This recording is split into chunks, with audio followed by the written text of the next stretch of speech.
सब वीर लोग राजा जनक के दरबार में पहुंचल बा।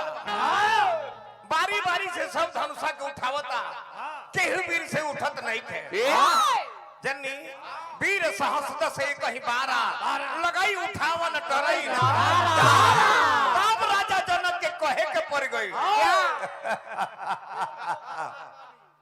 ए आए हुए मेरे अतिथि गण, आज मैं समझ गया कि इस धरती वीरों से खाली हो गई है।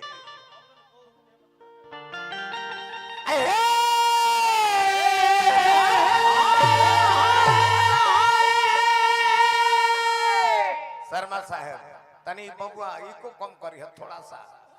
खियारो वीरो वीरो खियारो सुना तरहनी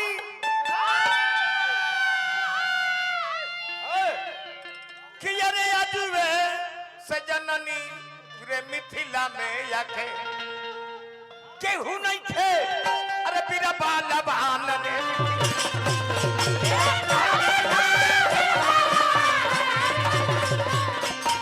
केहू नहीं थे।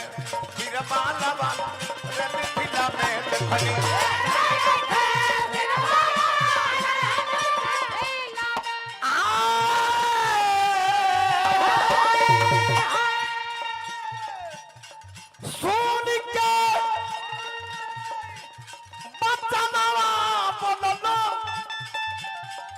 लक्ष्मण ललनवा।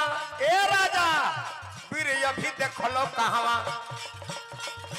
ए जमाना भैया भागवा वीर अभी देखलो कहवा।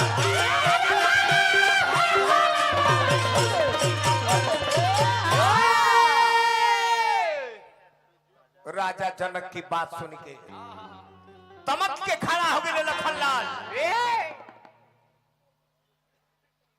जब तमक के खड़ा भइले तब विश्वामित्र जी जानत हल कि यही समय में धनुषवा टूटी। विश्वामित्र हाँ अब के हो जाता तनी छुअनी है।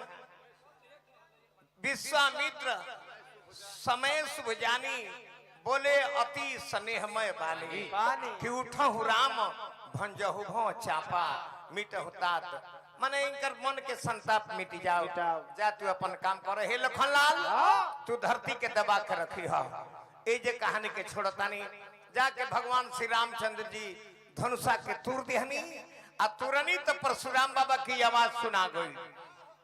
अब बताई नंबर गाड़ी में लगेला बताई हम लगाइबो सर्व साफ खत्म बा है हम नंबर दे ना ना तू कहां से रखले बड़े एक जना के हो गड़िए में मरवा लगावत है।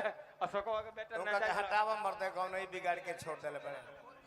अब बताओ ओकरा चलते है हो लइकवा से लील बोलता है खुदे गाड़ी में आवे लगू।